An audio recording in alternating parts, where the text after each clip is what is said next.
Bangladesh versus India প্রথম test ম্যাচের তৃতীয় দিনে ব্যাটিংয়ে আসে ইন্ডিয়া, যেখানে ইন্ডিয়ার সংগ্রহ ছিল ৮১ রান ৩ উইকেটে।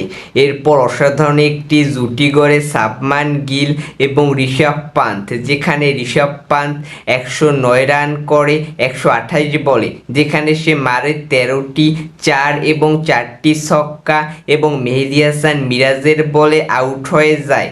এরপর ক্রিজে আসে রাহুল, যেখানে রাহুল ২২ রান করে ১৯ বলে এবং শুভমান গিল ১১৯ রান করে ১৭৬ বলে অসাধারণ একটি পারফরমেন্স করে ইন্ডিয়া।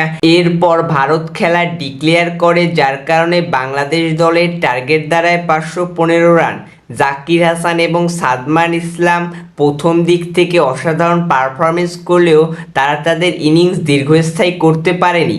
জাকির হাসান ৩৩ রান করে ৪৭ বলে, সাদমান ইসলাম ৩৫ রান করে ৬৮ বলে। জাকির হাসানের উইকেট নেয় জাসপ্রীত বুমরা এবং সাদমান ইসলামের উইকেট নেয় রবিচন্দ্রন অশ্বিন। এরপর মমিনুল হক ১৩ রান করে ২৪ বলে, মমিনুল হকের উইকেটটি নেয় রবিচন্দ্রন অশ্বিন। মুশফিকুর রহিম করে ১৩ রান ১১ বলে এবং মুশফিকুর রহিমের উইকেটটিও নেয় রবিচন্দ্রন অশ্বিন। নাজমুল হোসেন শান্ত ৫১ রান করে অপরাজিত, অনেকদিন পর সে হাফ সেঞ্চুরির দেখা পেয়েছে। অন্যদিকে সাকিব আল হাসান ৫ রান করে ১৪ বলে, সেও অপরাজিত রয়েছে। এখন বাংলাদেশ দলের সংগ্রহ দাঁড়িয়েছে ১৫৮ রান ৪ উইকেটে।